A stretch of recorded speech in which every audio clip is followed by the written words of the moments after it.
നമസ്കാരം, ഏവർക്കും post market റിപ്പോർട്ട്സുകളിലേക്ക് സ്വാഗതം. ഇന്ന് ഓഗസ്റ്റ് 19. അങ്ങനെ ഇന്ന് നമ്മൾ പ്രതീക്ഷിച്ചതുപോലെ തന്നെ ഇന്ത്യൻ മാർക്കറ്റിന് തുടർച്ചയായി 7ാമത്തെ ട്രേഡിംഗ് സെഷനിലും ഇടിവ് തുടരേണ്ടതായിട്ട് വന്നു എന്ന് മാത്രമല്ല, ജൂലൈ 28 തീയതിക്ക് ശേഷം നിഫ്റ്റിക്ക് അതിന്റെ ഏറ്റവും താഴ്ന്ന നിലയിലായിട്ട് ക്ലോസിംഗും രേഖപ്പെടുത്തേണ്ടതായിട്ട് വന്നെങ്കിലും 24,000 എന്ന ലെവൽ ഡൗൺ സൈഡിൽ നിഫ്റ്റിക്ക് ഡിഫെൻഡ് ചെയ്യുവാനുമായി ലീഡിംഗ് ആയ എല്ലാ ഇൻഡസ്ട്രീസുകളിലും ഫ്ലാറ്റ് ആയിട്ട് നെഗറ്റീവ് സെന്റിമെന്റ്സോട് കൂടിയിട്ടുള്ള ഓപ്പണിംഗ് ആയിരുന്നു ലഭ്യമായിരുന്നത്. ഇന്ന് നിഫ്റ്റിയിലൊക്കെ റേഞ്ച് തന്നെയായിരുന്നു ഇന്നത്തെ ഡേ ഹൈയും. പിന്നീട് 24,070നും 24,040 എന്നീ 30 പോയിന്റുകളുടെ നിന്നുകൊണ്ടുള്ള റേഞ്ച് ബൗണ്ട് ട്രേഡിംഗ് ആയിരുന്നു ഭൂരിഭാഗം സമയത്ത് നിഫ്റ്റിയിൽ പ്രകടമായിരുന്നതും. തൽഫലമായി 76 പോയിന്റുകളുടെ നഷ്ടത്തോടുകൂടി ട്രേഡിംഗ് അവസാനിപ്പിക്കേണ്ടി വന്നപ്പോൾ സെൻസെക്സിന് 325 പോയിന്റുകളുടെയും ബാങ്ക് നിഫ്റ്റിക്ക് അതേസമയം ഫ്ലാറ്റ് ആയിട്ട് സ്ലൈറ്റ്ലി നെഗറ്റീവ് സെന്റിമെന്റ്സോടുകൂടി 22 പോയിന്റുകളുടെ ഇടിവും നേരിടേണ്ടി വന്നപ്പോൾ ബോർഡർ മാർക്കറ്റ്സുകൾക്കും നഷ്ടത്തോടുകൂടി തന്നെ ക്ലോസിംഗും രേഖപ്പെടുത്തേണ്ടതായിട്ട് വന്നു.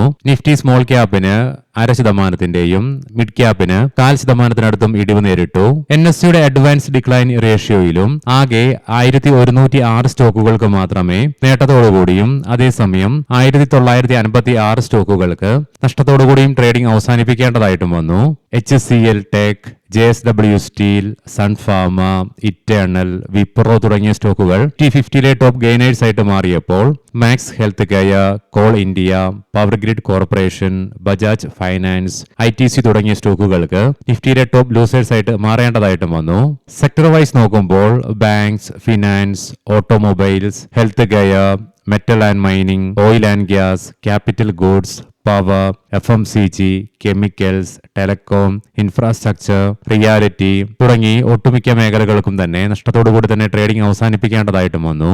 അതേസമയം IT, ഇൻഷുറൻസ് തുടങ്ങിയ ചുരുക്കം ചില മേഖലകൾക്ക് മാത്രമേ ഇന്ന് നേട്ടത്തോടുകൂടി ട്രേഡിംഗ് അവസാനിപ്പിക്കുവാനുമായുള്ളൂ. അവസാന 2 ട്രേഡിംഗ് സെഷനുകളിലെ ശക്തമായ ഇടിവിന് ശേഷം US ഡോളറിനെതിരെ ഇന്ന് ഇന്ത്യൻ രൂപയ്ക്ക് ഇന്നലത്തെ ക്ലോസിംഗ് ലെവലിൽ നിന്നും നേരിയ ഇടിവ് നേരിട്ടെങ്കിലും ഏകദേശം ഫ്ലാറ്റ് ആയിട്ട് തന്നെ 95.75 എന്ന നിലയിലായിട്ട് ക്ലോസിംഗും രേഖപ്പെടുത്തുവാനായി കഴിഞ്ഞ ആഴ്ചയിലെ ഒരു പോസ്റ്റ് മാർക്കറ്റ് റിപ്പോർട്ട്സ് നമ്മൾ കണ്ടു. അതായത് ഇന്ത്യയിൽ ഈ അടുത്ത കാലത്ത് പഞ്ചസാരയുടെ വിലയിലുണ്ടായ വർധനവിനെ തുടർന്ന് ഷുഗർ സ്റ്റോക്കുകളിൽ ഉയർച്ച അനുഭവപ്പെട്ടെങ്കിൽ അതിന്റെ ഒരു പ്രതിഫലനം കുറച്ച് ട്രേഡിംഗ് സെഷനുകൾക്ക് ശേഷം ഇന്നും ഇന്ത്യൻ മാർക്കറ്റിൽ അനുഭവപ്പെട്ടു. പല ഷുഗർ സ്റ്റോക്കുകളും 5 മുതൽ 10% നേട്ടം ഇന്ന് ഇൻട്രാഡേ ബേസിസിൽ കൈവരിക്കുവാനും സാധിച്ചു. നിലവിൽ ഈ അടുത്ത കാലത്ത് അനുഭവപ്പെട്ട പഞ്ചസാരയുടെ വിലയിലുണ്ടായ ഉയർച്ച തന്നെയാണ് സ്റ്റോക്കുകളുടെ ഉയർച്ച കാരണമാകുന്നതെങ്കിലും വർദ്ധിച്ചു വരുന്ന പഞ്ചസാരയുടെ വിലയെ നിയന്ത്രിക്കാൻ വേണ്ടിയിട്ട് ഒരുപക്ഷെ കേന്ദ്ര സർക്കാർ മറ്റുള്ള രാജ്യങ്ങളിൽ നിന്നും ഇന്ത്യയിലേക്കുള്ള പഞ്ചസാരയുടെ ഇറക്കുമതി നികുതിയിൽ ഇളവ് ചെയ്തുകൊണ്ട് വരുത്തുമോ എന്നുള്ള കാര്യത്തില് അതേസമയം മാർക്കറ്റിൽ അനിശ്ചിതത്വവും നിലനിൽക്കുന്നുണ്ട്.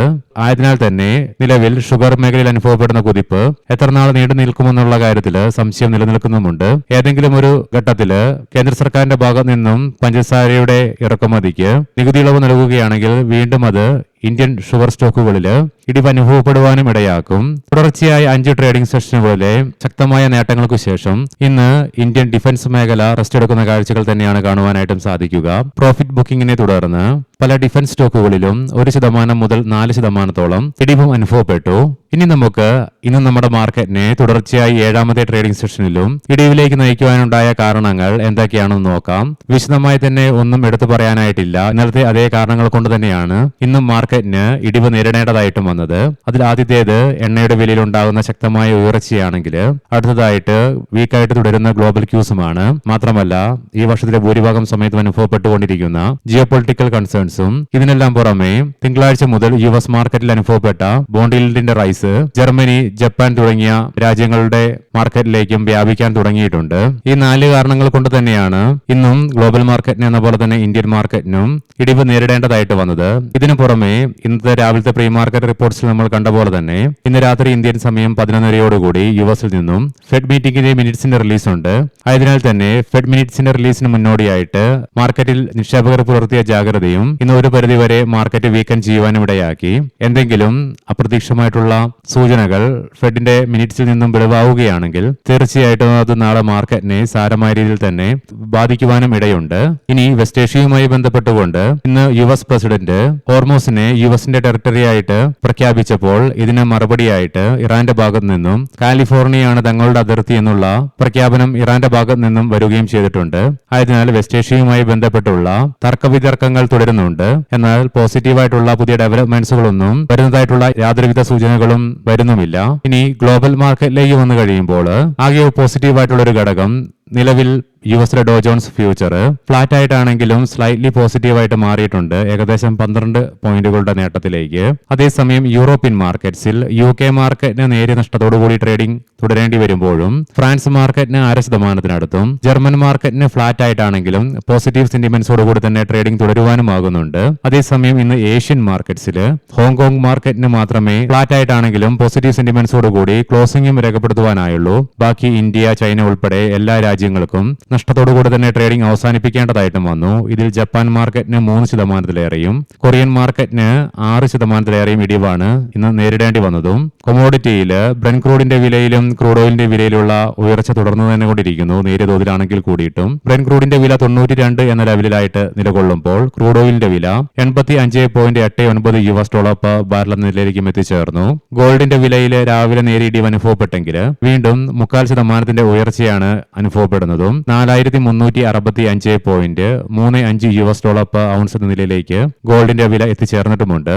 ഇനി നമുക്ക് ഇന്നത്തെ പ്രധാനപ്പെട്ട സ്റ്റോക്കിംഗ് ന്യൂസുകൾ പരിശോധിക്കാം. മുൻകൂട്ടി ഓർമ്മിപ്പിച്ചുകൊള്ളട്ടെ, ഇത് ഒരു ബൈ ഓർ സെൽ റെക്കമെൻഡേഷൻ അല്ല.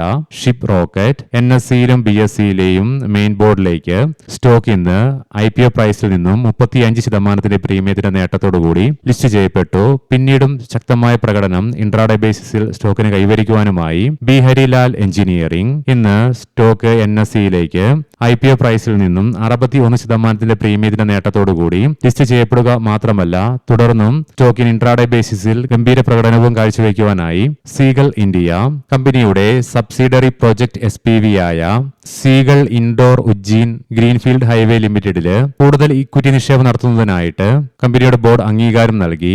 സ്റ്റാൻലി ലൈഫ് സ്റ്റൈൽ ബംഗളൂരുവിലും മൈസൂർ റോഡിലുമായിട്ട് പുതിയ 3 സ്റ്റോറുകൾ കമ്പനി തുറന്നപ്പോൾ വിപണിയിലെ തന്ത്രപരമായ മാറ്റങ്ങൾ കാരണം 3 ബംഗളൂരുവിലും മുംബൈയിൽ 1 അടച്ചുപൂട്ടേണ്ടതായിട്ടും വന്നു. കൂടാതെ സിംഗർ ശ്രീലങ്ക PLCയുമായി ജോയിന്റ് വെഞ്ചറിലൂടെ ശ്രീലങ്കൻ വിപണിയിലേക്ക് കമ്പനി എൻ്റർ ആവുകയും ചെയ്യുന്നു എന്നുള്ള റിപ്പോർട്ട്സ് വരുന്നുണ്ട്. ആർക്കേഡ് ഡെവലപ്പേഴ്സ് പടിഞ്ഞാറൻ മുംബൈയിലെ പ്രധാന പ്രാന്തപ്രദേശങ്ങളിലായി 4 പുതിയ ക്ലസ്റ്റർ പുനർവികസന പദ്ധതി പ്രഖ്യാപിച്ചു. ആകെ ഭൂവിസ്തൃതി ഏകദേശം 11.17 ഏക്കറാണ്.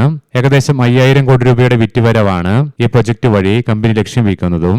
സിയറ്റ് മെഥനോൾ സംഭരിക്കുന്നതിനുള്ള ലൈസൻസ് താൽക്കാലികമായി മരവിപ്പിച്ചുകൊണ്ടുള്ള ഉത്തരവ് മഹാരാഷ്ട്രയിലെ ഫുഡ് ആൻഡ് സേഫ്റ്റി അഡ്മിനിസ്ട്രേഷനിൽ നിന്ന് കമ്പനിക്ക് ലഭിച്ചു. KNR കൺസ്ട്രക്ഷൻസ് സ്റ്റോക്കിലെ നിലവിലെ വലിയ ഓഹരി ഉടമകളായ HDFC mutual fund, HDFC trustee company limited, HDFC mid cap fund എന്നിവ ചേർന്ന് 59,16,764 ഓഹരികൾ വിറ്റു. ഇത് കമ്പനിയുടെ ആകെ ഓഹരി മൂല്യത്തിന്റെ 2.1% വരികയും ചെയ്യും. AB കോട്ട്സ്പിൻ ഇന്ത്യ ഏകദേശം 10.17 കോടി രൂപയുടെ മൂല്യമുള്ള കോട്ടൺ നൂൽ വിതരണം ചെയ്യുന്നതിനുള്ള ഡൊമസ്റ്റിക് ഓർഡർ കമ്പനിക്ക് ലഭിച്ചു. എക്സികോം ടെലി സിസ്റ്റംസ് ഇന്ത്യയിൽ EV ചാർജുകൾക്കായി ലിക്വിഡ് കൂൾ പവർ മോഡ്യൂളുകൾ കമ്പനി പുറത്തിറക്കി. ഓറിയാന പവർ 215 കോടി രൂപയുടെ പുതിയൊരു കരാർ കമ്പനിക്ക് ലഭിച്ചു. ബെന്നാരി അമൻസ് ഷുഗേഴ്സ് കർണാടക GST വകുപ്പിൽ നിന്ന് 29.76 കോടി രൂപയുടെ GST ഷോക്കോസ് നോട്ടീസ് കമ്പനിക്ക് ലഭിച്ചു. Prism Johnson, eastern coalfield, south eastern coalfield എന്നിവയിൽ നിന്ന് പ്രതിവർഷം 70.49 കോടി രൂപ മൂല്യമുള്ള 10 വർഷത്തെ കൽക്കരി വിതരണ കരാറുകൾ കമ്പനി സ്വന്തമാക്കി.